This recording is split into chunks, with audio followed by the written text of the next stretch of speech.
മഴതോരും മുൻപേ എന്ന സീരിയലിന്റെ വരാനിരിക്കുന്ന അടിപൊളി എപ്പിസോഡ് സ്റ്റോറി റിവ്യൂവിലേക്ക് എല്ലാവർക്കും സ്വാഗതം. കമലയുടെ കൂടെയുള്ള ജീവിതം മടുത്തുകൊണ്ട് ബബിതയും രോഹിത്തും തിരിച്ച് ബാലചന്ദ്രന്റെ കാല് പിടിച്ചുകൊണ്ട് കടപ്പാട്ടൂരിലേക്ക് തന്നെ തിരിച്ചു കയറുകയാണ്. അങ്ങനെ നമ്മുടെ ബബിതയും രോഹിത്തും കമല അടിച്ചു പായിപ്പിക്കുന്നു എന്ന് വേണമെങ്കിൽ പറയാം.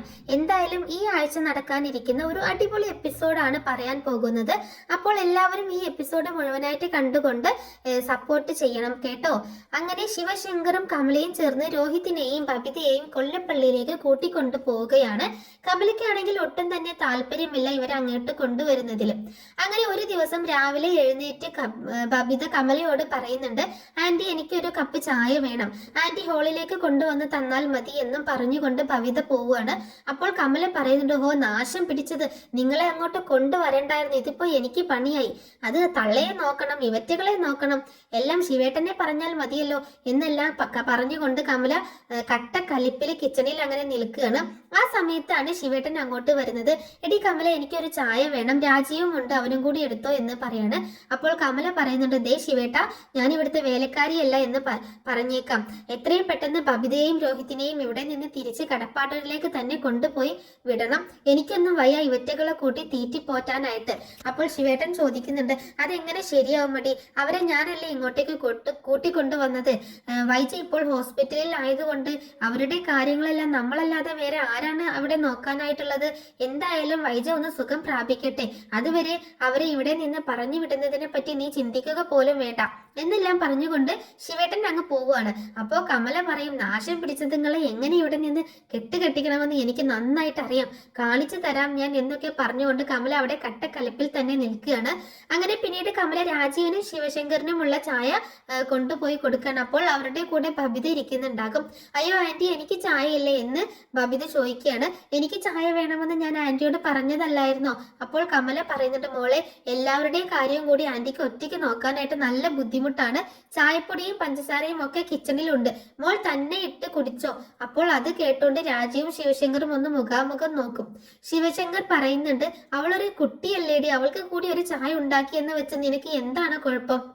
അല്ല ശിവേട്ട, ഇവളൊരു പെൺകുട്ടിയല്ലേ, ഇതൊക്കെ ഇപ്പോഴല്ലേ പഠിക്കേണ്ടത്, ആന്റി മോളെ എല്ലാം പഠിപ്പിക്കാം, വൈജ നിങ്ങളെ എല്ലാം വഷളാക്കി വെച്ചിരിക്കുകയാണ്, ആന്റി മോളെ എല്ലാം പഠിപ്പിച്ചിട്ട് ഇവിടെ നിന്ന് പറഞ്ഞയക്കൂ എന്ന് പറയാണ് കമല.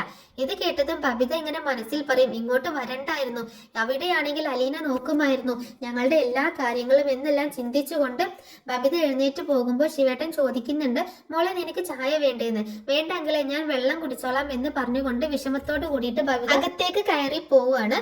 എന്താടി കമലെ, നമ്മുടെ മക്കളെ പോലെയല്ലേ അവര് നമുക്ക്, നീ നിന്റെ മക്കളെ കൊണ്ട് പണിയെടുപ്പിക്കാറുണ്ടോ? അയ്യോ ശിവേട്ട, അതിന് ഞാൻ പണിയെടുപ്പിക്കുകയല്ല, ഒറ്റയ്ക്കാകുമ്പോൾ അവർക്ക് വെച്ചുണ്ടാക്കി കഴിക്കണ്ടേ, അതുകൊണ്ടാണ് ഞാൻ അങ്ങനെ പറഞ്ഞത് എന്നൊക്കെ പറഞ്ഞ് കമല അങ്ങോട്ട് അകത്തേക്ക് തന്നെ പോവുകയാണ്. അപ്പൊ അവിടെ രാജീവ് ചോദിക്കുന്നുണ്ട്, ശിവേട്ട ഇങ്ങനെ പോയാൽ അധികം വൈകാതെ അവർ ബാലചന്ദ്രനോട് മാപ്പ് പറഞ്ഞുകൊണ്ട് തിരിച്ച് കടപ്പാട്ടൂരിലേക്ക് തന്നെ പോകും, കമലേട്ടത്തിയുടെ കൂടെ അവർക്ക് ജീവിക്കാനൊന്നും പറ്റത്തില്ല, അങ്ങനെ അവർ പോയി കഴിഞ്ഞാൽ അവിടെ നാണം കെടാൻ പോകുന്നത് ശിവേട്ടൻ തന്നെയാണ്, കാരണം ശിവേട്ടനാണ് അവരെ ഇങ്ങോട്ടേക്ക് വിളിച്ചു കൊണ്ടുവന്നത്. കമലേട്ടത്തിയുടെ സ്വഭാവം വെച്ച് ആകെ പെട്ടുപോയ ഒരു അവസ്ഥയിലാണ് ശിവശങ്കർ ഉള്ളത്.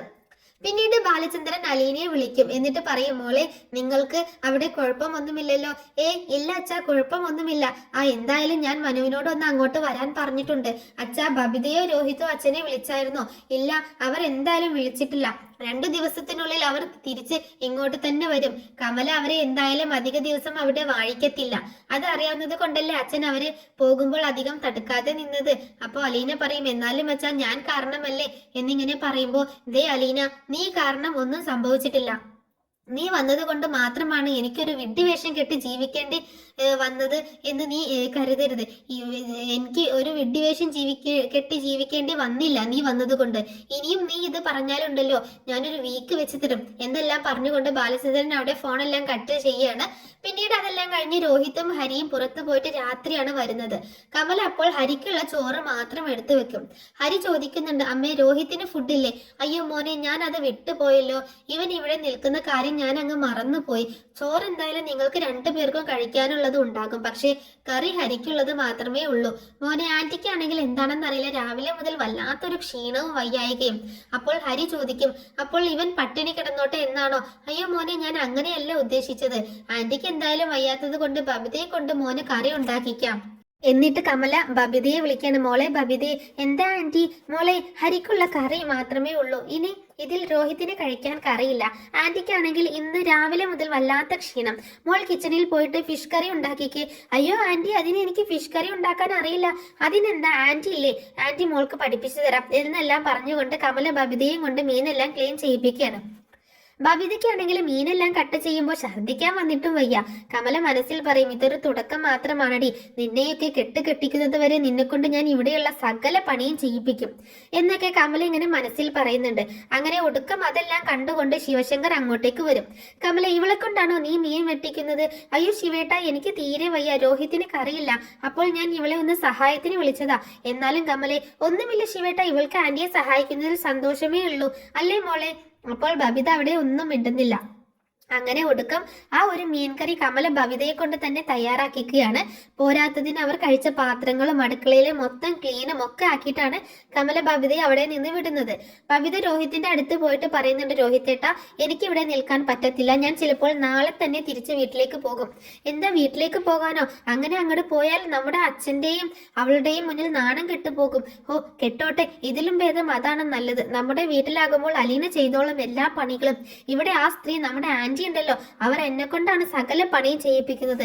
അപ്പോൾ രോഹിത് പറയും, എടി അത് ആന്റിക്ക് വയ്യാത്തത് കൊണ്ടല്ലേ? അല്ല, ആന്റിക്ക് ഒരു കുഴപ്പവുമല്ല, അവർ ഇതൊക്കെ മനഃപൂർവ്വം ചെയ്യിപ്പിക്കുന്നതാണ്.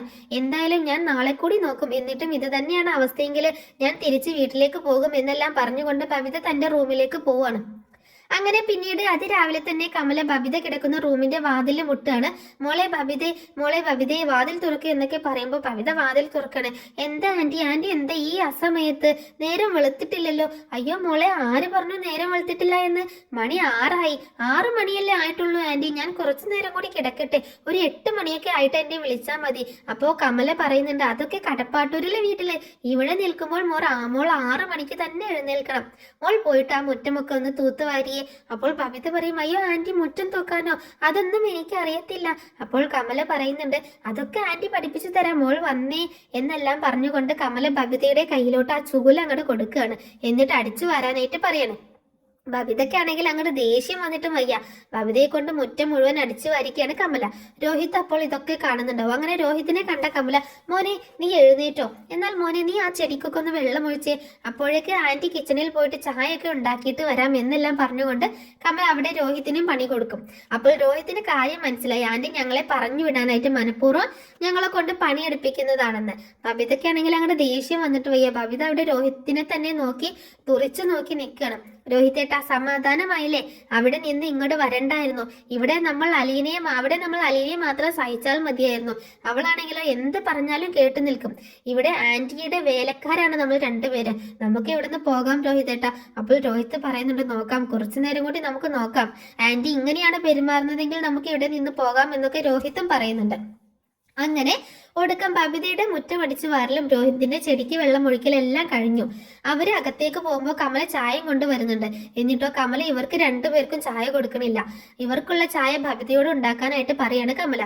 ഒടുക്കം പൊറുതി മുട്ടി ശിവശങ്കറും രാജീവും കമലയും ഹരിയും എല്ലാവരും നിൽക്കെ ബബിത അങ്ങോട്ടേക്ക് പറയുന്നുണ്ട്, ദേ ആന്റി, നിങ്ങളുടെ സെർവൻസ് അല്ല നിങ്ങൾക്ക് വീട്ടുപണിക്ക് ആളെ വേണമെങ്കിൽ സ്വന്തം മക്കളുണ്ടല്ലോ, വായ പൊളിച്ച് നിൽക്കുന്നു, അവരെ കൊണ്ട് അങ്ങ് ചെയ്യിപ്പിച്ചാൽ മതി.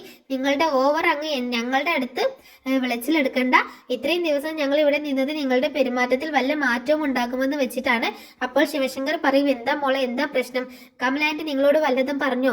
അപ്പോൾ ബബിത പറയുന്നുണ്ട്, ഇല്ല എങ്കിലേ കമലാന്റി ഞങ്ങളോട് ഒന്നും പറഞ്ഞിട്ടില്ല. പക്ഷേ കമലാന്റി ഞങ്ങളെ ഇവിടെ സെർവന്റ് ആക്കുകയാണ്. ഇന്നലെ മുതൽ തുടങ്ങിയതാണ്. ആന്റിക്ക് വയ്യ എന്നും പറഞ്ഞ് എന്നെ കൊണ്ട് ഇവിടുത്തെ സകല പണിയും ചെയ്യിപ്പിച്ചു. ഇന്ന് രാവിലെ ആയപ്പോഴോ എന്നെ കൊണ്ട് മുറ്റം മുഴുവൻ തൂത്ത് വഹിച്ചു. രോഹിതേട്ടനെ കൊണ്ട് ചെടിക്കും വെള്ളം ഒഴിപ്പിച്ചു. അതും കഴിഞ്ഞ് ക്ഷീണിച്ചു വന്നപ്പോഴോ ഞങ്ങൾക്ക് ചായ തരാതെ ആന്റി നിങ്ങൾക്ക് മൊത്തം ചായ തന്നോ? ഞങ്ങൾക്ക് വേണമെങ്കിൽ ഞങ്ങൾ ഉണ്ടാക്കണം പോലും. അപ്പോൾ ശിവശങ്കർ പറയുന്നുണ്ട്, അവിടെ കമലയെ ഒരു നോട്ടം അങ്ങോട്ട് നോക്കട്ടെ. അപ്പൊ കമല തലയും താഴ്ത്തി അങ്ങനെ നിൽക്കും. രോഹിതേട്ടാ, ഞാൻ എന്തായാലും തിരിച്ച് വീട്ടിലേക്ക് പോവുകയാണ്. ഇവിടെ നടന്ന കാര്യങ്ങൾ മൊത്തം അച്ഛന്റെ അടുത്ത് തുറന്നു പറഞ്ഞുകൊണ്ട് അച്ഛനോട് മാപ്പ് പറഞ്ഞിട്ടാണെങ്കിലും ഞാൻ ഇന്ന് വീട്ടിൽ കയറിയിരിക്കും. ഈ പെണ്ണുമ്പിള്ളയേക്കാളും ഭേദം ആ അലീനയാണ്. രോഹിതേട്ടൻ വരുന്നുണ്ടോ എന്ന് ചോദിക്കുമ്പോൾ രോഹിത് പറയും, ഞാനും വരുന്നുണ്ട്. അപ്പോൾ ശിവേട്ടൻ പറയുന്നുണ്ട്, മക്കളെ നിങ്ങൾ ഇപ്പോൾ പോയാൽ നിങ്ങളുടെ അച്ഛന്റെ മുന്നിൽ തോൽക്കാൻ പോകുന്നത് ഈ അങ്കിളായിരിക്കും എന്ന് പറയുമ്പോൾ ബബിത പറയും, ഇല്ലെങ്കിൽ ഒരു നിമിഷം പോലും എനിക്കിവിടെ നിൽക്കാൻ പറ്റത്തില്ല. ആന്റി ഞങ്ങളെ പറഞ്ഞു വിടാൻ വേണ്ടിയിട്ടാണ് ഞങ്ങളെ കൊണ്ട് ഈ പണി മൊത്തം ചെയ്യിപ്പിച്ചത് എന്ന് ഞങ്ങൾക്ക് നന്നായിട്ട് മനസ്സിലായി. അപ്പോൾ കമല പറയും, അയ്യോ ശിവേട്ടൻ, ഞാൻ അതൊന്നും മനസ്സിൽ പോലും കരുതിയിട്ടില്ല. ഞാൻ ഇവരുടെ നല്ല ഭാവിക്ക് വേണ്ടിയിട്ടാണ് ഇവരെ കൊണ്ട് പണിയെടുപ്പിച്ചത്.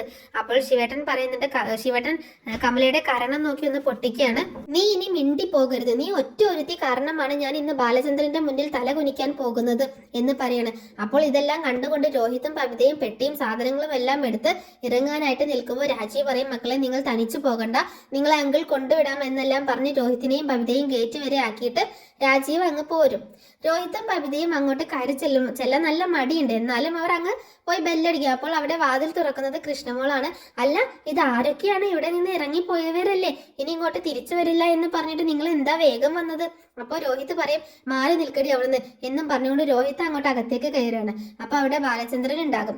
അല്ല മക്കളെ, നിങ്ങൾ പോയ പോലെ തന്നെ ഇങ്ങോട്ടേക്ക് തിരിച്ചു വന്നു എന്ന് ബാലചന്ദ്രൻ ചോദിക്കുമ്പോൾ ബബിത പറയും, അച്ഛാ ഞങ്ങൾക്ക് ഇനി അവിടെ നിൽക്കാൻ പറ്റില്ല, ഞങ്ങൾ എടുത്ത തീരുമാനം തെറ്റായിപ്പോയി.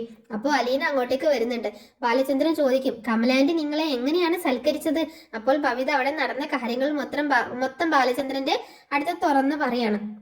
ഇത് കേട്ട് അവിടെ നിന്ന് കൃഷ്ണമോള് പൊട്ടിച്ചിരിക്കും. ബാലചന്ദ്രൻ പറയും, ഇപ്പോൾ മനസ്സിലായില്ലേ അവരുടെയൊക്കെ തനി സ്വഭാവം, അവർക്കൊക്കെ സ്വന്തം കാര്യങ്ങളെ ഉള്ളു മക്കളെ, മറ്റുള്ളവരുടെ കുടുംബം തകർക്കാനായിട്ടാണ് നിങ്ങളുടെ അങ്കിളും ആന്റിയും ഒക്കെ ശ്രമിക്കുന്നത്. രോഹിത്ത് ഒന്നും മിണ്ടാതെ ഒക്കെ കേട്ട് ഇങ്ങനെ നിൽക്കുക കേട്ടോ. നാണം കേട്ട് എല്ലാം കേട്ട് നിൽക്കുന്നുണ്ട്.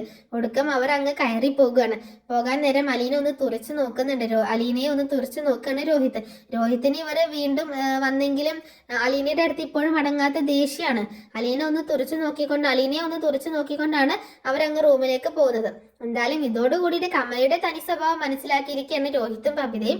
കമല അടിച്ച് പുറത്താക്കുന്നതിന് മുൻപേ കമലയുടെ അടുത്ത് 4 വർത്താനം പറഞ്ഞുകൊണ്ട് അവരായിട്ട് ഇറങ്ങി വന്നതാണ്. അത് ഏതായാലും നന്നായിട്ടുണ്ട്. അപ്പോൾ നെക്സ്റ്റ് വീക്കിൽ സംഭവിക്കാൻ പോകുന്ന ഒരു അടിപൊളി സ്റ്റോറി ആട്ടോ ഇത്.